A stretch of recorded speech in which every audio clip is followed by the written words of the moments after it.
Promise me you'll never go to the house in Vermont. Those were Joe's last words before the light left his eyes. How could I promise something like that to the man I loved for 30 years? Yet I did, because in that hospital room, when his hand went cold in mine, I would have promised him anything. After he died, those words kept echoing inside me like a curse carved into my chest. I tried to bury the thought, to lose myself in work, in the quiet rhythm of lectures and grading papers. But grief is a stubborn shadow. It clings, it whispers, and the more I tried to forget, the louder Vermont called to me. There's something haunting about a secret that outlives the person who kept it. It breathes, it waits, and one day, it knocks on your door. If you've ever lost someone and later found out they weren't exactly who you thought they were, you'll understand what I'm about to share. Maybe you've stood in that same space between love and betrayal, between memory and truth. Tell me, have you ever discovered a secret that changed everything you believed about someone you loved? Leave a comment below and let me know where you're watching from. And if you've ever faced a truth that broke your heart but set you free, please like this video, because this story, my story, is for you. My name is Helen Morgan, and 2 months after my husband Joe's funeral, a lawyer handed me a small wooden box with a single antique key inside. That key would take me to Blue Heron Hollow, the house Joe begged me never to visit, the place that would unravel everything I thought I knew about him, about our marriage, and about myself. The morning of Joe's funeral smelled like rain and lilies. The church was crowded, yet all I could hear was the steady hum of silence inside my own head. I remember the pastor saying something about eternal peace, about how Joe had lived a good life, how his kindness would echo through the lives he touched. People nodded, sniffled, whispered words of comfort that never reached my heart. All I could think of was his final request: promise me you'll never go to the house in Vermont. That promise had become an anchor around my neck. Every time someone said he was at peace, I wanted to scream that he had left me with questions that refused to rest. But grief teaches you to smile politely while drowning quietly. 2 weeks later, I returned to our empty house in Boston. The silence there was worse than the church. Joe's mug still sat by the sink, a faint ring of coffee dried at the bottom. His jacket hung by the door, the scent of cedar and aftershave still clinging to it. I could almost hear him humming while making breakfast, his deep voice filling the kitchen the way sunlight used to. Now it was just echoes. For 17 years, we had built a steady life together. Joe was an engineer, methodical, patient, the kind of man who could fix anything except time. I was a literature professor who believed in metaphors more than miracles. We met at a university fundraiser where he laughed at my nervous speech about Shakespeare. I remember thinking his smile felt like gravity. From that night on, he became the calm center of my chaotic world. But calmness can hide storms. I started going through his belongings one quiet Sunday. There was comfort in organizing, in folding his shirts and stacking his notebooks. Each drawer was a memory I wasn't ready to touch. Then, in the bottom of his desk, I found something strange, a file marked personal. Inside were receipts, photos, and a deed for a property in Maplewood Valley, Vermont. My breath caught. Joe never mentioned owning property. The address was written in his precise handwriting, Blue Heron Hollow. The name alone felt like a secret whispered through generations. I put the papers away, telling myself it was some old investment, something harmless. But doubt has a way of growing roots. That night, I dreamed of a blue heron standing in still water, watching me with Joe's eyes. When I woke, my pillow was wet with tears. I didn't remember crying. 2 months passed before the letter came. The envelope bore the familiar handwriting that I had traced 1,000 times on birthday cards and grocery lists. My hands trembled as I opened it. My dearest Helen, if you're reading this, it means I'm gone sooner than I planned. I'm sorry for every secret I kept from you. The house in Vermont is yours now. I once asked you never to go there, but I'm asking you to visit it once before deciding what to do. In the study, you'll find my laptop. The password is the day we met, followed by the word hope. There are things I need you to see, things I should have told you while I was alive. All my love, always, Joe. I read it 3 times, then pressed the letter against my chest as if it could bring him back. My hands shook so hard that the paper crinkled. Why would he hide a house from me? And why now, after death, ask me to go there? The next day, the phone rang. It was David Harris, Joe's lawyer. His voice was calm, careful. Mrs. Morgan, your husband left specific instructions regarding an item I must deliver personally. Could you come by my office this afternoon? When I arrived, his secretary led me into a room that smelled of polished wood and old books. David sat behind a wide desk, a small box in front of him. His expression was both sympathetic and professional. "Joe wanted you to have this only after he passed," he said, sliding the box across the table. It was made of dark oak, smooth to the touch, with a small brass clasp. Inside lay a single object, an antique key, heavy and ornate, attached to a leaf-shaped keychain. It looked ancient, like it belonged to another century. David also handed me a copy of the letter Joe had written. He bought the Vermont property about 4 years ago, he explained. Paid for it in full. It used to belong to his family, apparently. His family? I repeated, frowning. Joe never talked much about them. David nodded. From what I understand, it was the house he grew up in. He reacquired it after it had changed hands several times. I believe he wanted it restored. The room tilted slightly. Restored? Why would he? I can't say, Mrs. Morgan, David said softly, but I will warn you of something. His brothers have filed an early inquiry about the estate. They believe the property should revert to the Morgan family trust. There may be a legal challenge. I clenched the key so tightly that the metal left a mark on my palm. He left it to me, didn't he? Yes, the deed is in your name alone. I thanked him and left, my head spinning. Outside, the wind had picked up. It was late afternoon, the kind of gray light that makes the world look uncertain. I stood on the sidewalk, the letter in one hand, the key in the other, wondering how many secrets could fit inside a man I thought I knew completely. That night, I sat on our porch, staring at the city lights. The key glimmered under the faint glow of the lamp. I thought about Vermont, the woods, the silence, the hidden house that had belonged to Joe's childhood, a place he never mentioned, yet spent 4 years quietly reclaiming. Maybe it was grief, or love, or something between the two, but the thought of that house began to consume me. I imagined opening the door and finding traces of the boy Joe once was. Maybe that was what he wanted for me to understand the parts of him he never shared. Or maybe it was something darker. For days, I tried to resist the pull. I buried myself in work, spent long hours grading papers, meeting students, pretending to be fine. But every time I closed my eyes, I saw the same vision, the key turning in a lock, a door opening to reveal something I couldn't yet name. One evening, while sorting through Joe's old notebooks, I found a small photo tucked between the pages. It was faded, but I recognized him instantly, a young Joe, maybe 12 years old, standing in front of a large wooden gate. Carved above the entrance were the words Blue Heron Hollow. Behind him stood 3 other boys, his brothers. Joe's smile in the photo was small but real, the kind of smile a child wears before the world teaches him to hide pain. There was something haunting in his eyes, though a shadow that didn't belong to a boy that young. I traced his face with my finger, trying to imagine the life that had begun there. I knew then that I couldn't keep my promise. Whatever was waiting in Vermont, it had already found me. So I packed a small bag clothes, the letter, the key, and loaded them into my old sedan. Before leaving, I stood for a long time in the doorway of our home, breathing in the last trace of Joe's presence. The city outside was waking to another day, but I felt as if I were stepping out of one life and into another. As I turned the ignition, the radio flickered on to Joe's favorite song.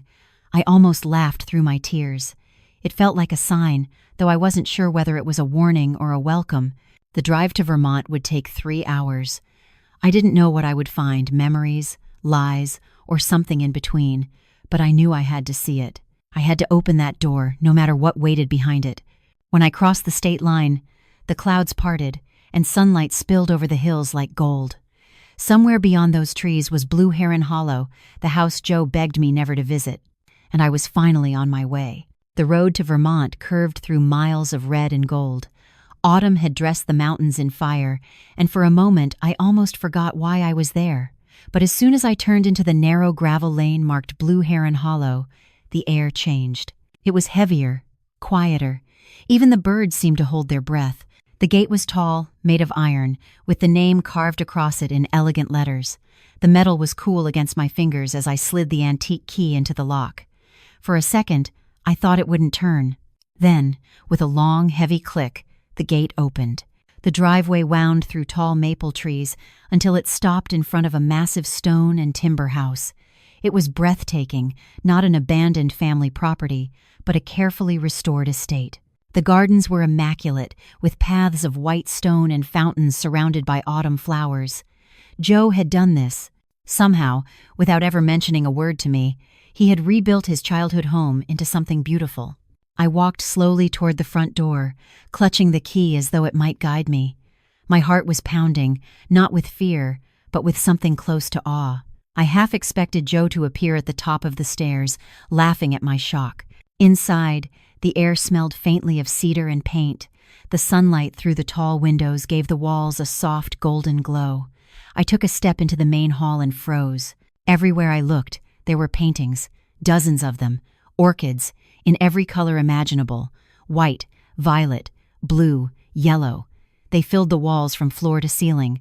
Joe had painted none of them. He wasn't an artist, but every painting was dedicated to me, to my passion.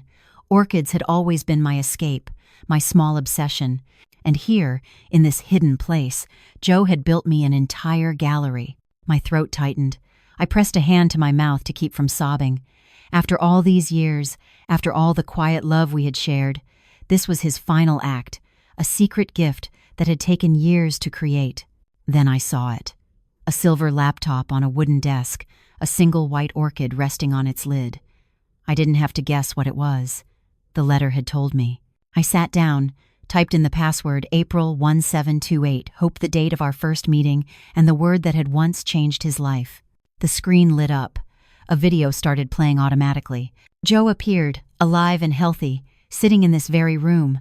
He smiled, that crooked smile that always softened my heart.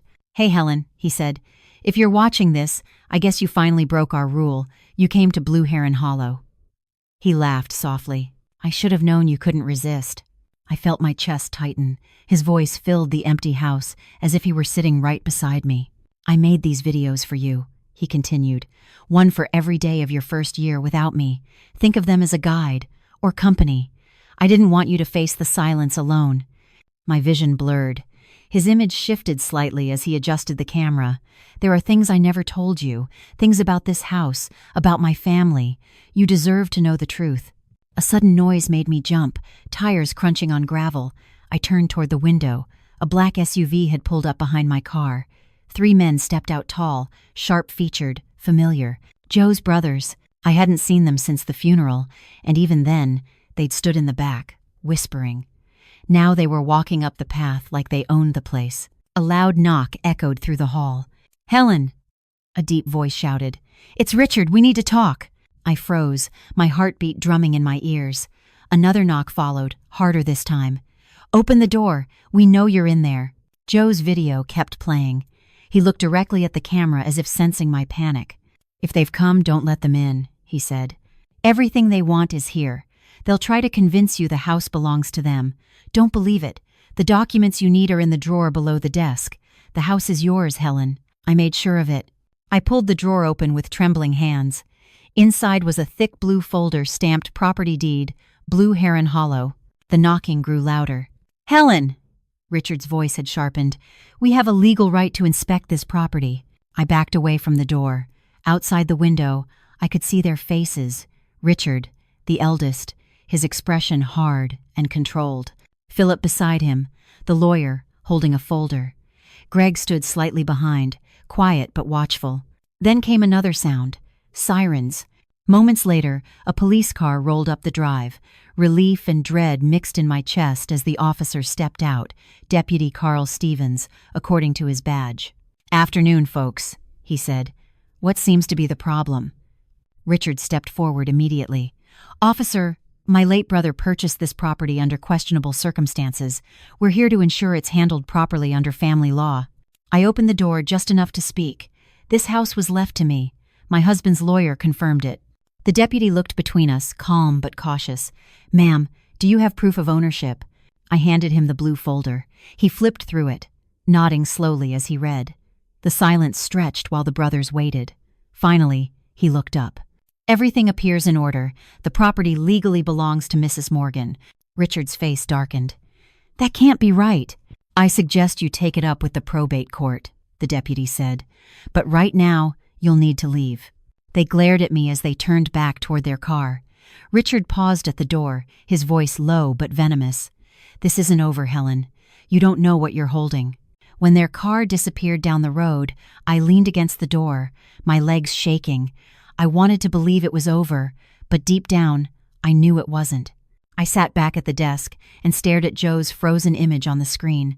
His eyes seemed to follow me, kind but filled with warning. "Why didn't you tell me?" I whispered.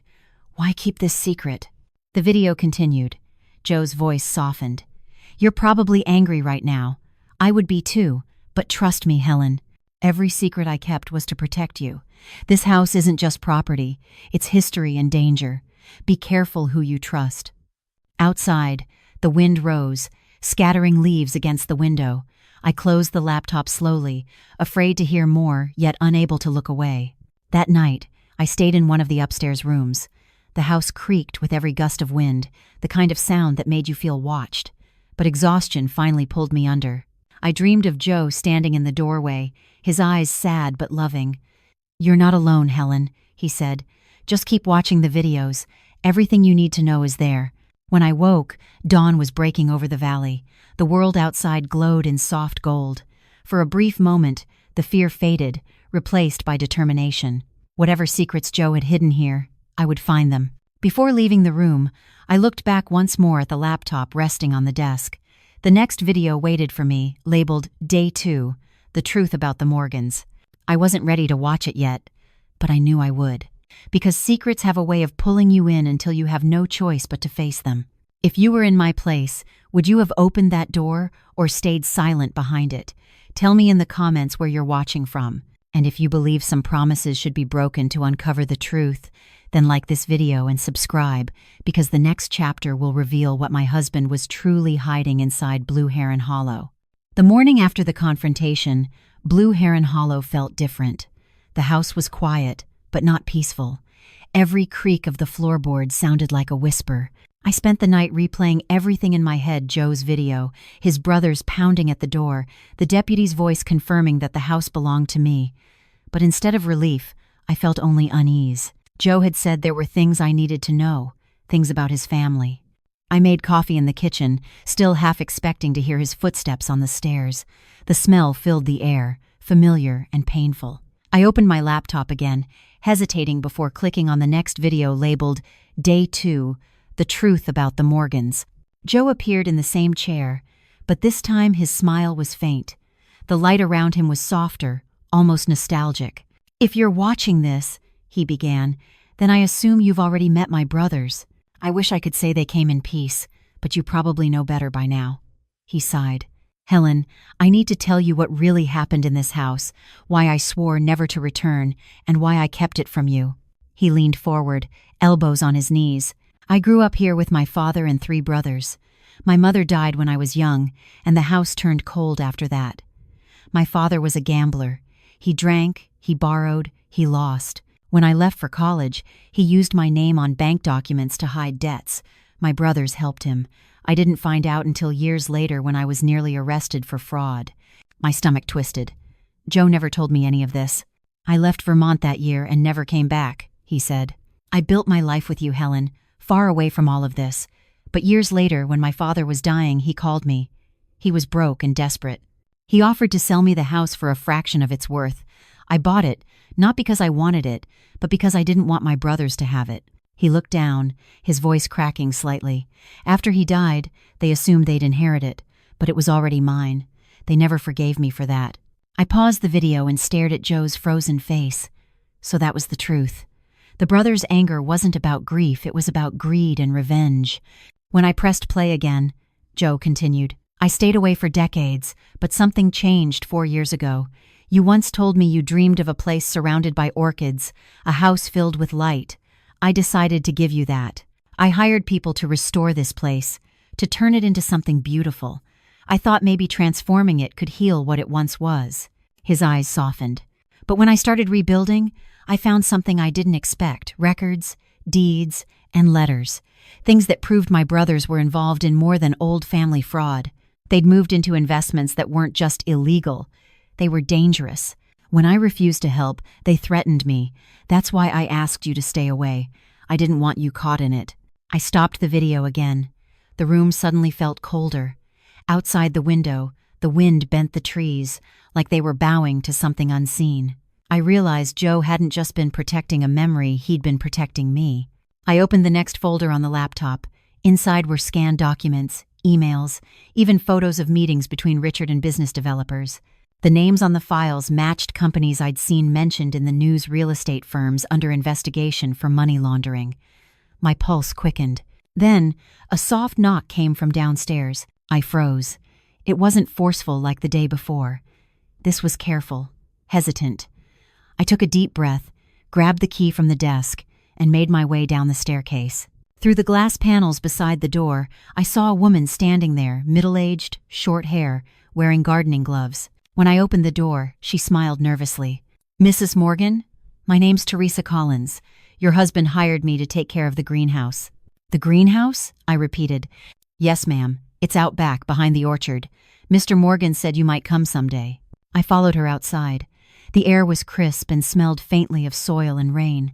Behind the main house stood a large glass structure, the greenhouse Joe had mentioned in one of his notes. Inside, rows upon rows of orchids bloomed in shades I'd never seen before. White petals, deep violets, and even one brilliant blue.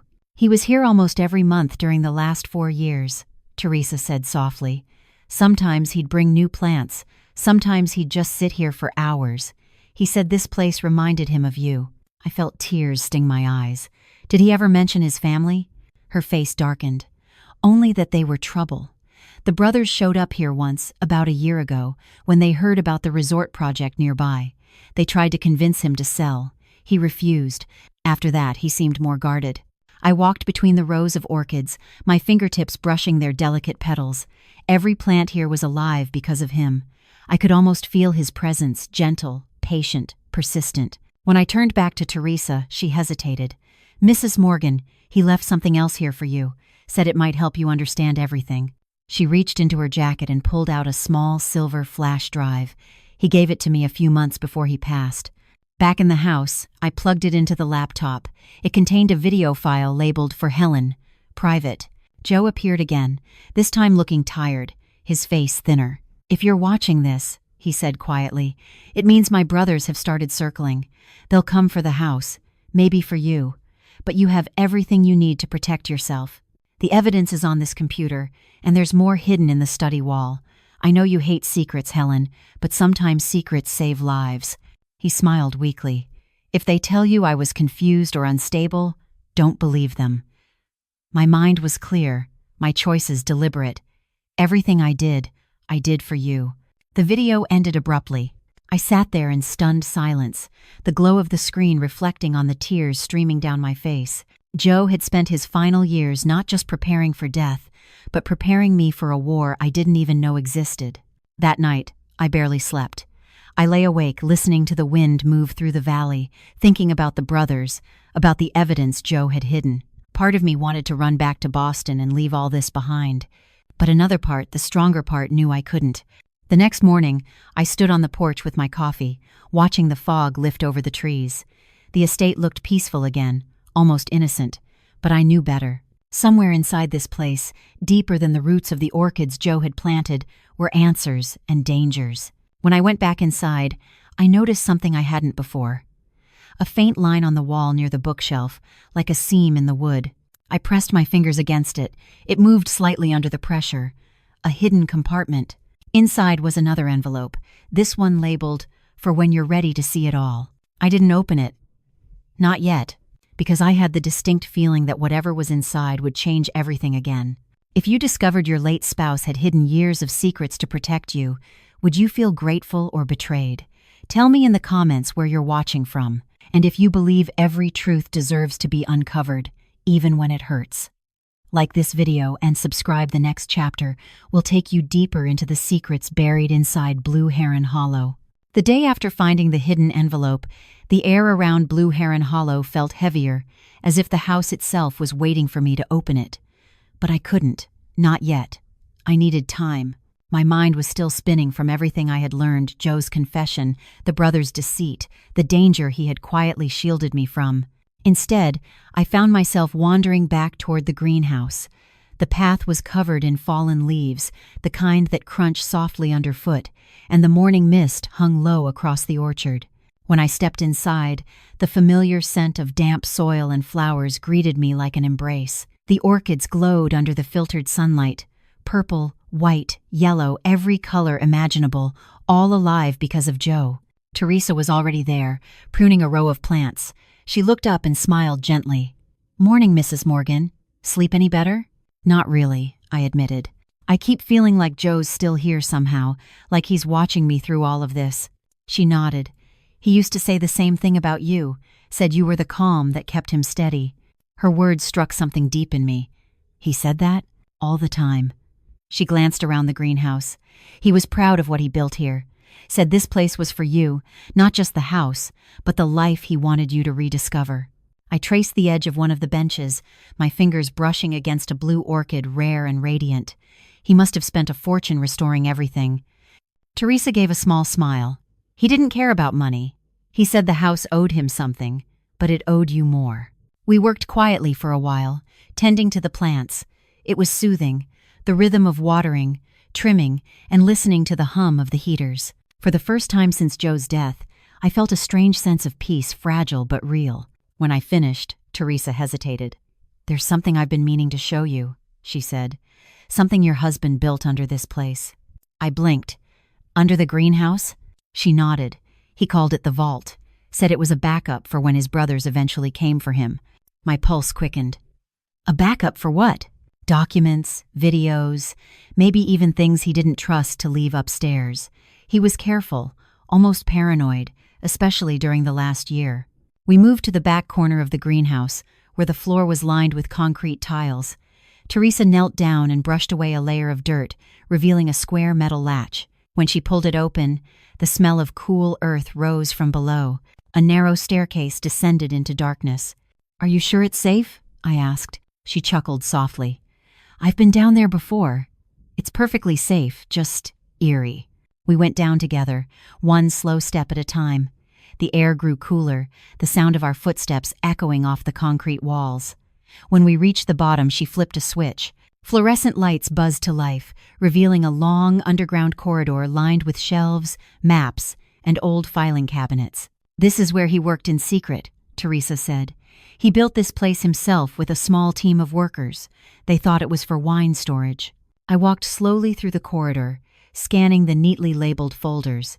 One wall was covered in maps of Maplewood Valley and the surrounding area. Red marks circled certain parcels of land, including Blue Heron Hollow.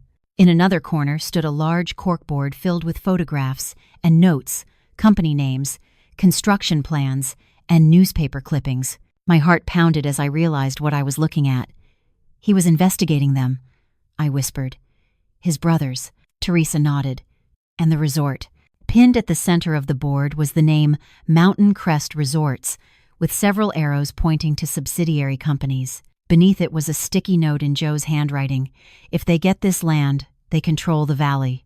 I took a deep breath, trying to absorb it all. "So this isn't just about inheritance, it's about power." Teresa crossed her arms. "Exactly. And your husband knew it. That's why he built this bunker, to protect the evidence." She opened one of the metal drawers and handed me a folder labeled Confidential, Morgan Holdings.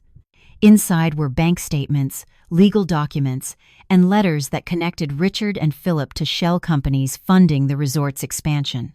"They've been buying land under false names," Teresa explained. "Joe found out that the resort plans to expand across the valley, and your property stands right in their path. Without Blue Heron Hollow, the project loses half its value." I felt a chill spread through me. Joe had known all of this, and still he came here. Still he worked alone. Still he smiled at me every night as if nothing was wrong. I sank into a chair near the wall. He carried this burden all by himself. Teresa's eyes softened. "He was protecting you. He didn't want you caught in the crossfire." I stared at the folders in front of me. Every piece of evidence Joe had gathered painted a clearer picture, one of betrayal, greed, and quiet resilience. My husband had fought his family in silence, and now that battle had become mine. Did he ever say what he planned to do with all of this? I asked. Teresa hesitated. He mentioned talking to someone from the county, maybe a lawyer or a developer who could help keep the land safe, but he never said who, just that he trusted them completely. The air felt colder suddenly, the hum of the lights seeming louder. Did he ever mention a name? No, but there's a folder somewhere here labeled Contacts. Maybe it's in there. We searched for nearly half an hour until I found it a small black binder tucked behind a stack of maps. Inside were names and notes written in Joe's familiar scrawl. One stood out immediately. David Harris, primary contact. My pulse steadied slightly. Joe's lawyer. Of course. But below that name, another was scribbled in smaller letters. Paul Rivers, Mountain Crest, the CEO of the resort. I frowned. Why would Joe be in contact with him? Teresa shrugged. Maybe to negotiate. Maybe to spy. He played his cards close to his chest. It's not go. I stared at the name, feeling the weight of its implication. Joe wasn't just collecting information, he was strategizing. He knew something about the resort's expansion plans that even his brothers didn't. Before I could ask more, a loud thud echoed from above us.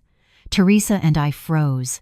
The sound came again, footsteps, heavy and deliberate, moving across the greenhouse floor. She whispered, "We weren't followed, were we?" "I don't think so," I said, but my voice was barely audible. The footsteps stopped. Silence pressed down on us. We waited a full minute before Teresa motioned toward the stairs. "Stay here. I'll check." She climbed quietly upward, leaving me alone in the dim light. My heart pounded so loudly it drowned out the hum of the fluorescent bulbs. I looked around the bunker again, my gaze landing on one of Joe's maps. In the corner, scribbled in blue ink, were 4 words. "The truth is layered." Moments later, Teresa's voice echoed down the stairs. "It's fine, Mrs. Morgan. Probably just a branch or a raccoon." I let out a shaky breath and gathered the folders into a pile. "Let's lock this up," I said. "No one else can know about this until I figure out what Joe wanted me to do." When we closed the hatch behind us, the greenhouse felt different, quieter, almost watchful. I couldn't shake the feeling that someone had indeed been there. That night, I sat by the window with the hidden envelope from Joe still unopened on my lap. The moonlight painted silver lines across the floor. My mind replayed everything I had seen in the bunker, the evidence, the names, the maps. Finally, I whispered into the silence, "What were you planning, Joe?" The only answer was the soft hum of the wind outside. And still, I didn't open the envelope. Not yet. Because deep down, I already knew whatever was inside would lead me to something bigger, something Joe had started and I was now meant to finish. If you discovered your late spouse had built a secret underground room to protect your future, would you feel safe or terrified? Tell me in the comments where you're watching from. And if you believe every secret has a reason behind it, like this video and subscribe, because what Helen finds next in that envelope will change everything. That night, sleep never came. The sealed envelope lay on my nightstand like a heartbeat I could hear but couldn't quiet. Every time I closed my eyes, I saw Joe's handwriting on it, "For when you're ready to see it all." By dawn, I gave in. I sat by the window, the sky outside still bruised with early light, and carefully opened the flap. Inside were 2 things, a single-page letter and a small key with a red ribbon tied around it. The letter was short, written in Joe's familiar, steady hand. "Helen, if you're reading this, it means you've found the vault. What's inside that room is only part of the truth. The rest lies in the safe behind the bookshelf in my study. The key will open it. You'll find everything I couldn't bring myself to tell you. When you read it, you'll understand why I had to keep you away. Whatever happens next, remember, trust no one except David Harris. Love always, Joe." I stared at the words until they blurred. My fingers tightened around the small key behind the bookshelf. Of course. I had seen that shelf a dozen times and never once thought to look closer. The study was on the 2nd floor, filled with Joe's books, engineering manuals, old novels, and photo albums from our trips together. I touched the spines, whispering to him as if he could hear. "You really thought of everything, didn't you?" I pulled the bookshelf gently away from the wall. Dust floated in the sunlight, shimmering like tiny ghosts. There it was, a small safe embedded in the wall. The key fit perfectly. My heart pounded as I turned it. The lock clicked. Inside, I found a thick brown envelope labeled Confidential, Morgan Case Files, and another flash drive. I opened the envelope first. It contained signed statements, photographs, and financial documents, all detailing the illegal activities of Richard and Philip. There were offshore accounts, fraudulent transfers, and most shocking of all, a signed contract between the brothers and Paul Rivers, CEO of Mountain Crest Resorts. The contract confirmed that they had sold future development rights to Blue Heron Hollow before Joe's death. I whispered. They sold land that didn't even belong to them. Then I plugged in the flash drive. The screen came to life with another video of Joe, this one filmed just weeks before he died. His face was thinner, but his voice still carried that quiet strength. "Hi, Helen. If you've reached this far, it means you found the safe. I wish I could see your face right now, half anger, half curiosity, I bet." He gave a soft smile. "I didn't want this burden for you, but you're the only one I trust to finish what I started." He paused, his gaze turning serious. "Mountain Crest is not what it seems.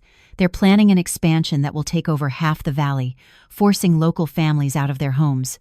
My brothers know it. They're part of it. That's why they want Blue Heron Hollow. It's the missing piece. Without it, their deal falls apart.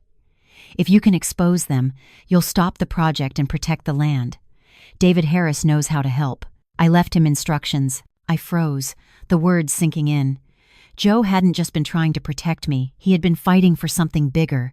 I played the video again, listening closely. At one point, Joe's voice softened. "If I'm gone and they come for you, don't meet anger with fear. Meet it with truth. That's your strength, Helen. It always has been." "Tenue so." The screen faded to black.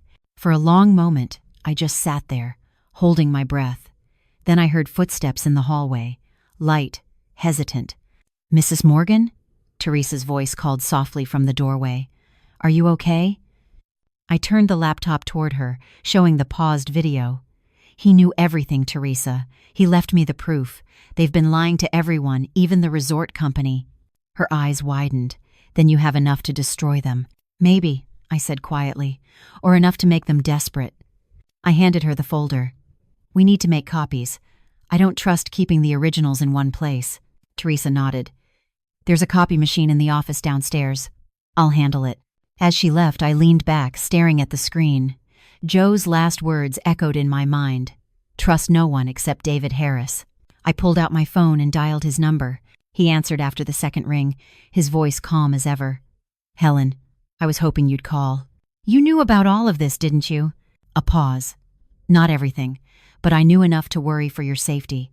Joe came to me about the resort deal months before he passed. He wanted legal protection for you in case anything happened to him." My pulse quickened. "And now? What do I do with what I found?" "Bring everything to my office," he said firmly. "We'll make sure the documents are secured and properly filed. I'll contact the authorities if necessary." "I don't think we can wait," I said. "They'll come for it. I can feel it."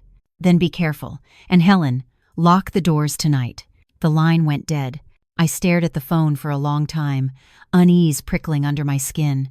Downstairs, the copy machine hummed faintly. When Teresa returned, she looked pale. "What's wrong?" I asked.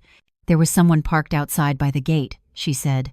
"A black SUV. I didn't recognize it." My stomach dropped. "Did they see you?" "I don't think so, but it didn't move." We stayed silent, both of us listening to the faint wind outside. I closed the safe and pushed the bookshelf back into place. "We'll go to David first thing in the morning," I said. "Tonight, we stay alert." Teresa nodded. "Do you think it's them?" "I think they know I've found what they wanted." That evening, I sat at Joe's desk, staring out the window. The sun had long set, and darkness swallowed the valley. Somewhere beyond those trees, I imagined Richard and Philip waiting, watching. On the desk beside me lay the folder of evidence, the flash drive, and Joe's final letter. It was strange. For the first time since his death, I didn't feel lost. I felt purpose. He had trusted me to finish what he began, and I would. I placed the key on top of the papers and whispered, "I'll protect it, Joe. I promise." Outside, headlights flickered briefly at the edge of the driveway, just long enough to make my heart stop. Then they vanished.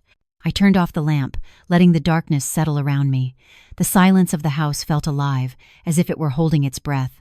Tomorrow, I would drive to Boston and meet David. But as I sat there in the dark, one thought echoed louder than all the rest. Someone out there already knew, and they were coming for me. If you discovered undeniable proof that your late spouse's family had betrayed him, would you risk everything to expose them? Tell me in the comments where you're watching from. And if you'd stand up for truth no matter the cost, like this video, and subscribe because what happens next will test Helen's courage in ways she never imagined. I left Blue Heron Hollow before sunrise. The valley was still wrapped in fog, the trees nothing but dark silhouettes against the pale sky. Teresa insisted on coming with me, but I told her to stay. Someone needed to watch the house, and deep down I didn't want her in any more danger. The drive to Boston was long and silent. Every few miles I checked the rearview mirror, convinced I saw the same black SUV trailing behind me. But it always vanished at the next turn, leaving me to question whether fear had begun to twist my perception. By the time I reached David Harris's office, the city was already awake. He met me in the lobby, his calm demeanor the only thing that kept my nerves from unraveling completely. "Come in," he said gently, ushering me toward his conference room. "You look exhausted." "I haven't slept," I admitted. "They were outside the gate last night, watching." He said of that. His expression tightened. "Then we don't have much time." I placed the folder and the flash drive on the table. "This is everything Joe left me. It proves Richard and Philip have been laundering money through Mountain Crest. There's a signed contract." David opened the folder, scanning the pages with sharp precision. "Good Lord," he murmured. He wasn't exaggerating. This could destroy them. "I don't want destruction," I said quietly. "I want the truth out. I want my husband's name cleared." He nodded. "That's exactly what we'll do." As he worked, I watched him carefully, searching for any sign that Joe's trust might have been misplaced. But David was steady, deliberate, and transparent, the kind of man who carried responsibility like a weight he had learned to balance long ago. After an hour of reviewing, he leaned back and exhaled. "Helen, what you have here is solid. But if you go public with this now, you'll provoke them. We need a strategy." "What kind of strategy?" "Leverage," he said simply. "We contact Mountain Crest first. If they realize your brothers-in-law misled them, they'll turn on them. It gives you time and protection." The idea unsettled me. "You want me to meet the people who tried to steal my husband's legacy?" David gave a small nod. "Yes, but not as a widow asking for mercy, as a woman who holds the power to end their project." His words hung in the air. Power. It wasn't something I'd ever thought of having, but as I looked at the evidence spread before me, I realized that's exactly what Joe had left me. He picked up the phone and made a few quiet calls. Within minutes, he arranged a meeting with Paul Rivers, the CEO of Mountain Crest Resorts. "Tomorrow morning," David said. "He'll meet us at his downtown office." Tomorrow. It felt too soon, and not soon enough. When I left David's office, the sun was already dipping behind the tall buildings.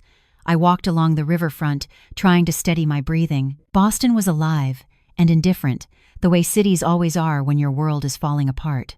My phone buzzed in my pocket. It was Clara. "Mom," she said, her voice tight. "I just got a call from Uncle Richard." My grip on the phone tightened. "What did he say?" "He said you're confused, that Dad wasn't well before he died, that you're being manipulated by his lawyer." I stopped walking. "Clara, listen to me. Whatever they told you, it's a lie. Your father wasn't confused. He knew exactly what he was doing." "But why didn't he tell me anything?" she asked, her tone wavering between anger and pain. "Why would he hide this from us?" "Because he was protecting us," I said. "He didn't want you caught in this. But now they're trying to pull you into their side. Don't let them."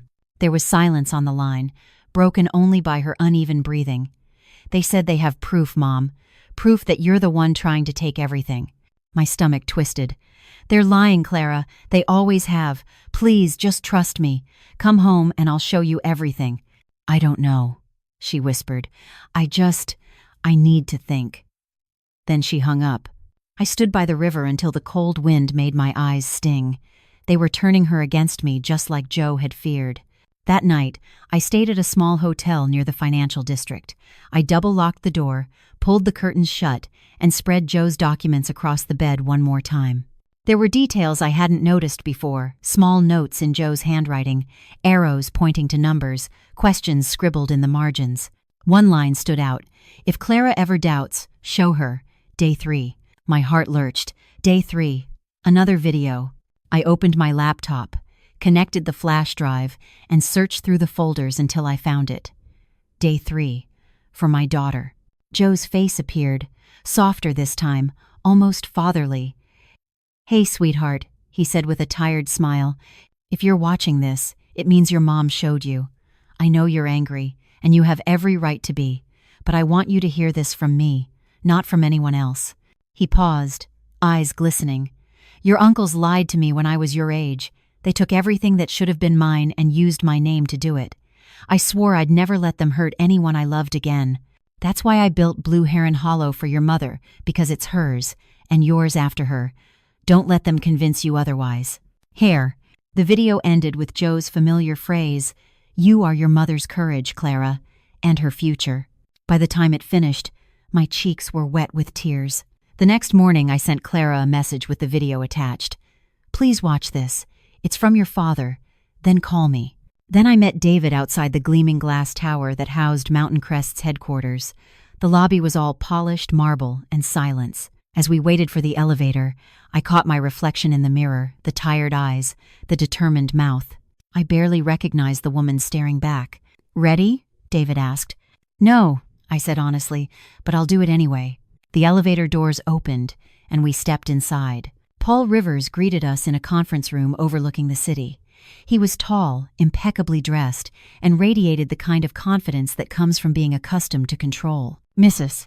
Morgan," he said, extending a hand, "I'm sorry for your loss. Your husband was a remarkable man." I shook his hand but didn't smile. "You knew him?" "In a professional sense," he said. "He reached out a few years ago about a potential land partnership, but he withdrew suddenly, said it wasn't the right time." David placed the folder on the table. "You should see this before we go any further." Paul flipped through the documents, his expression shifting from polite curiosity to shock. These signatures. Richard and Philip used my name?" "They used your company," David corrected. "They've been exploiting your project to funnel money through offshore accounts." Paul's jaw tightened. "This is criminal." "Yes," I said, "and they'll drag your name through the mud with theirs if you don't act first." He leaned back, studying me. "What do you want, Mrs. Morgan?" "To his night." "The truth," I said simply, "and protection for my family. Help me expose them before they destroy what my husband built." Paul hesitated, then nodded slowly. "I'll need to verify these documents, but if they're real, we have a problem and a shared interest in fixing it." David glanced at me, a spark of hope in his eyes. This could be the leverage we need. We left the meeting an hour later. Outside, the air felt colder, sharper, but for the first time, I felt a flicker of control. As we walked to the car, David's phone rang. He stopped mid-step, listening. His expression darkened.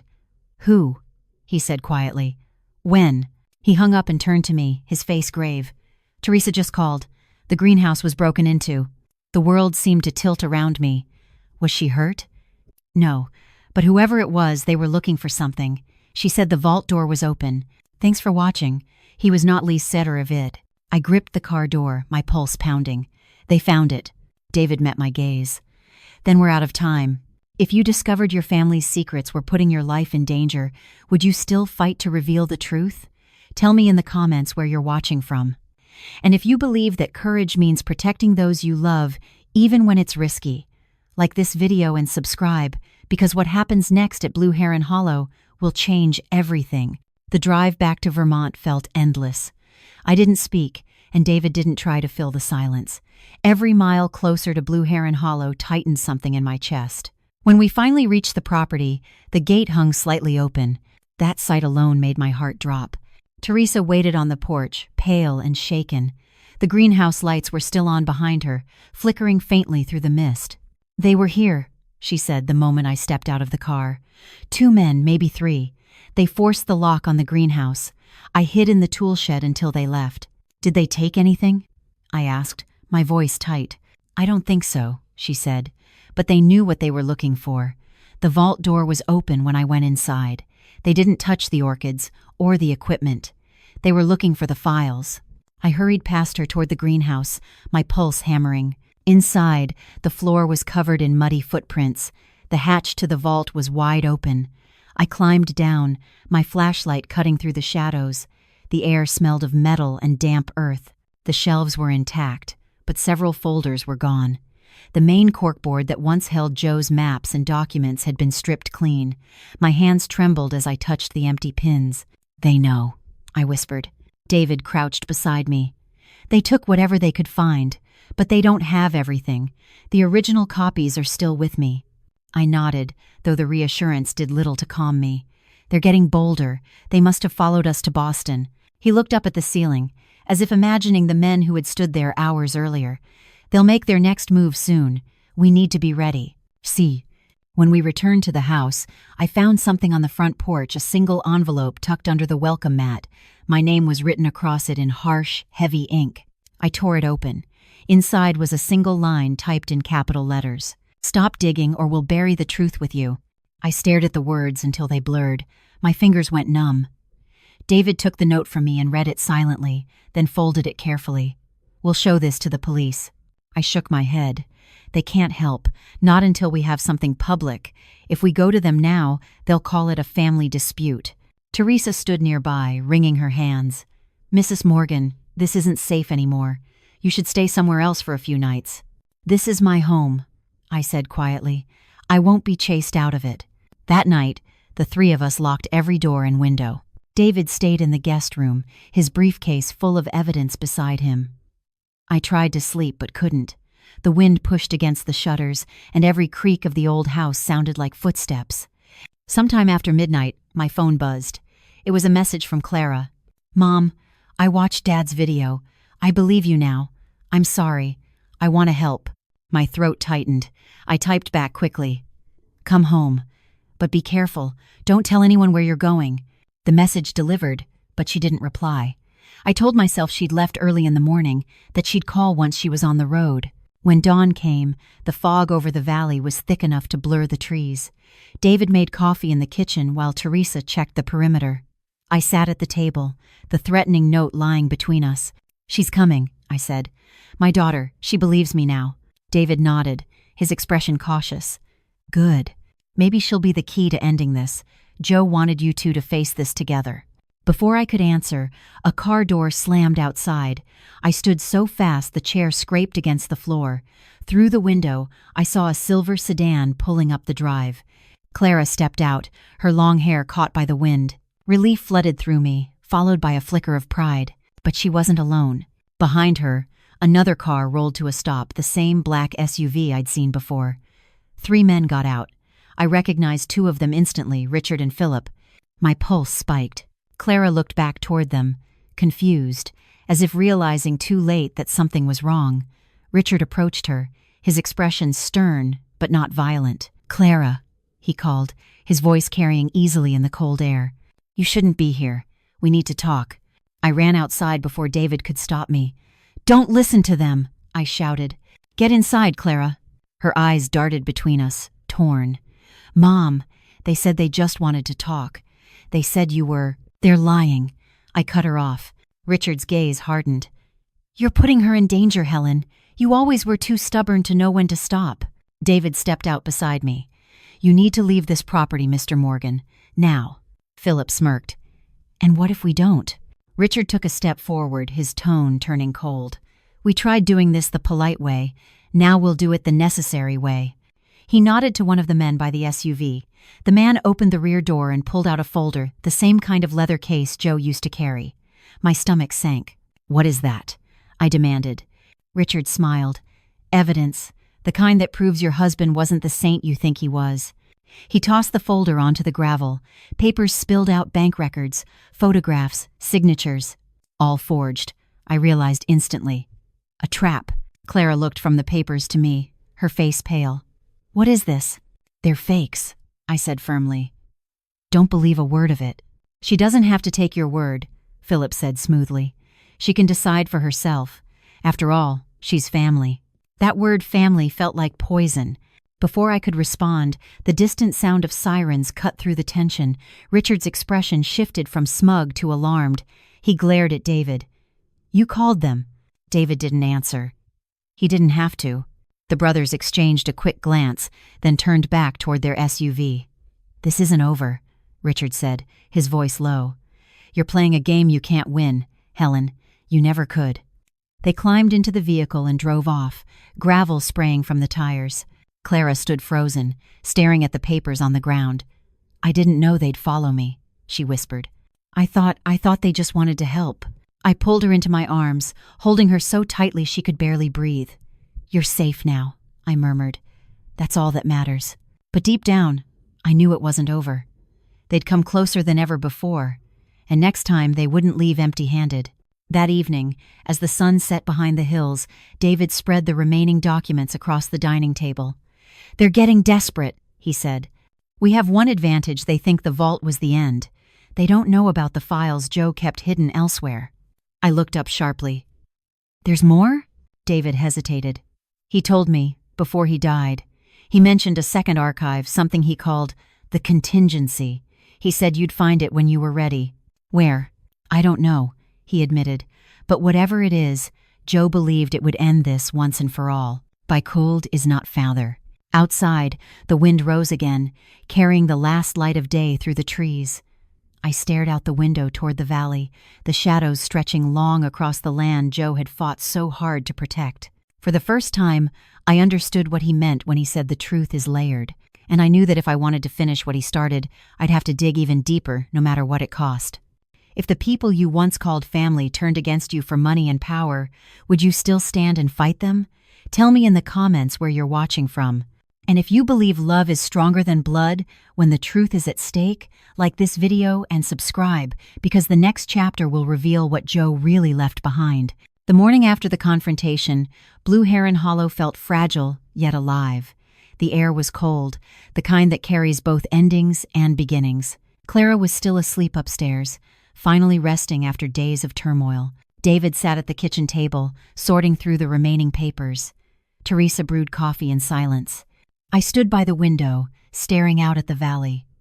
The land stretched far and quiet, touched by early sunlight. For the first time in months, I felt something close to peace, and then the weight of what still remained. Joe's secret archive, the contingency, was somewhere on this property, waiting for me to find it. I turned to David. He said I'd find it when I was ready. Maybe this is what he meant after everything fell apart, when there's nothing left to lose. David looked up from the papers. If Joe built another hiding place, it's here. The man planned everything with precision. Think about where he'd expect you to look last. I closed my eyes and let my mind wander back to Joe, his voice, his habits, the small things he loved. And then it came to me. The art studio, the one he built for me but never used himself. We walked there together. The room smelled faintly of oil paint and wood polish. My unfinished canvas stood in the corner, the one I hadn't touched since the chaos began. Sunlight poured through the tall windows, lighting the edges of the room. Something about the light made me pause. It fell across the floor in a perfect rectangle, not where it usually did. I followed the beam to the wall beneath the large portrait of orchids Joe had hung for me. Behind it, faint outlines of a panel caught my eye. "Help me with this," I said. David lifted the painting while I searched the edges of the wall.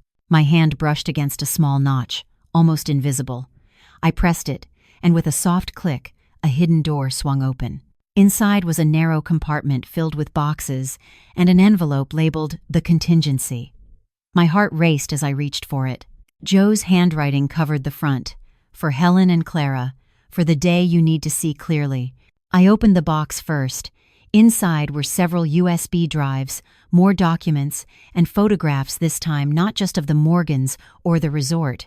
These were of families from Maplewood Valley, small farms, workshops, and homes marked on maps Joe had drawn. Handwritten notes explained how the resort's expansion would wipe out livelihoods, how the land deals were signed through manipulation and debt.